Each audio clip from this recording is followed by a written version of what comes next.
Hello everyone, Shakila's ট্যানিয়াল থেকে আমি শাকিলা আপনাদের সাথে নতুন একটি ব্লগ শেয়ার করতে চাচ্ছি। আশা করছি ভালো লাগবে আপনাদের। তো বিকেলে ঘুম থেকে উঠে ইউবানকে খাওয়াচ্ছি। তো এর মাঝে হঠাৎ করে আমার শ্বশুর আব্বু চলে এসেছে বাড়িতে, কোনো রকম যোগাযোগ কন্ট্যাক্ট করা ছাড়াই। তার কারণ হচ্ছে আমার নানি শাশুড়ির বাড়িতে একটা বড়সড় করে অনুষ্ঠানের আয়োজন হয়, বাট আমি যেতে পারিনি। তার কারণ হচ্ছে আমি এর কিছুদিন আগে আমি যে যাব না সেটা বলে দিয়েছিলাম। তো সেটা জানার সত্ত্বেও অনুষ্ঠানের দিন এই যে আমার জন্য ড্রেস, তারপর হচ্ছে ওই অনুষ্ঠানের বাড়ি থেকে খাবার দাবার যা কিছু আয়োজন করেছে সব আমার শ্বশুর আব্বু নিয়ে এসেছে বিকেলে। তো এটা ছিল একদম সারপ্রাইজের বিষয়, কারণ আমি জানতাম না যে এগুলো আমার জন্য আনা হবে, কারণ আমি তো ওনাদেরকে না করে দিয়েছি যে অনুষ্ঠানে যাব না। আর তারও একটা অবশ্যই রিজন আছে, আর সেটা হচ্ছে এর আগের বার আমি বিয়ের অনুষ্ঠানে গিয়েছিলাম। তো ইউবান খুব সিক হয়ে যায়, কারণ ইউবানের জন্য ওই পরিবেশটা ছিল একদমই নতুন, যেটা ও একদম সহ্য করতে পারেনি। দেন হচ্ছে আমি অসুস্থ ছিলাম, তো দুটা মিলেই দুটা বিষয় চিন্তা ভাবনা করে আমি আর যাইনি।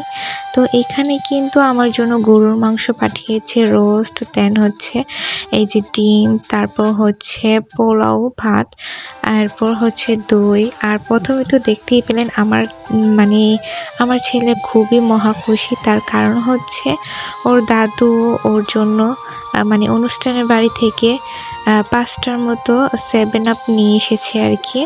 তো ও স্পেশালি এগুলো একটু লাইক করে, তো সেই জন্য ও ছোট মানুষ, দেখতেই পেয়েছেন ও কিন্তু খুবই ছোট। তো এগুলো দেখে খুবই খুশি হয়ে গেছে। আসলে খাবার দাবার কতটুকু দিয়েছে সেটা বড় কথা না, কথা হয়েছে আমি এখন আব্বুর বাসায় আছি। তো যদি আমার বাসায় থাকতাম তাহলে একটা কথা ছিল বা রিজন ছিল যে আমার নানু শাশুড়ির বাড়ি থেকে খাবার পাঠানো, কিন্তু আমি যেহেতু বাবার বাড়িতে আছি তার সত্ত্বেও এত দূর থেকে আমার শ্বশুর আব্বা আমার জন্য খাবার নিয়ে এসেছে। তারপর সাথে সাথে আমার শাশুড়ি আম্মু কল করেছে যে আমি খাবার পেয়েছি কিনা, খেয়েছি কিনা, এটা সেটা আর কি। আসলে এই শাশুড়ি বউয়ের মাঝখানে যে একটা সম্পর্ক, সেটা অবশ্যই আমি শাশুড়ি শ্বশুর এগুলো বলে সম্বোধন করব না, কারণ হচ্ছে ওনারা আমার একদম আমার আব্বু আম্মুর মতনই। কারণ এত আদর যত্ন, আসলেই সত্যি আমি দোয়া করব যেন সব মেয়েদের কপালে এরকম শ্বশুর শাশুড়ি ভাগ্য করে পায় আর কি। কারণ প্রত্যেকটা মেয়ে চায় তার সংসার জীবনে এইরকমই একটা শ্বশুর শাশুড়ি পাক। আর আমি তো আলহামদুলিল্লাহ, আমি কি বলবো, এর আগের বারও অনেক ভিডিওতে বলেছি যে আমার শ্বশুর শাশুড়ি আমাকে কতটা লাইক করে, কতটা পছন্দ এবং ভালোবাসে।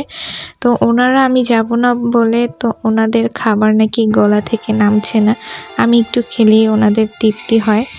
আর আমার নানি শাশুড়ি তো মাশাআল্লাহ এখনও ইয়াং আছে, তো উনিও বলছে যে আমি খেয়েছি কিনা এই সেই। তো যাই হোক, এই ওদের ডিটেলস যদি আমি বলতে যাই হয়তো আমার বিবাহ জীবনে 3 বছর শেষ হয়ে যাবে। তো এখন আজকে ব্লগটা আমি এই পর্যন্তই শেষ করে দিচ্ছি। আর খাবার আমি এখানে আমার পরিমাণে সবগুলো বাহির করে রেখেছি, কারণ আম্মু যেহেতু বাসায় নিয়ে, আমার আম্মু ঢাকা চলে গেছে ডক্টর দেখাতে। তো যেহেতু বাসায় শুধু আমি একা, তো আম্মুর জন্য আমি ফ্রিজে রেখে দিয়েছি।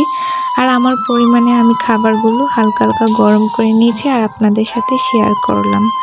আশা করছি ভালো লাগবে ভিডিওটি। আর ভিডিওটি কিন্তু অবশ্যই লাইক করবেন আর কমেন্ট করতে কিন্তু অবশ্যই ভুলবেন না। আর আমার জন্য দোয়া করবেন যেন এইভাবেই আমার শ্বশুর শাশুড়ির মনে অটুট ভালোবাসার বন্ধন রাখতে পারি। আসসালামু আলাইকুম।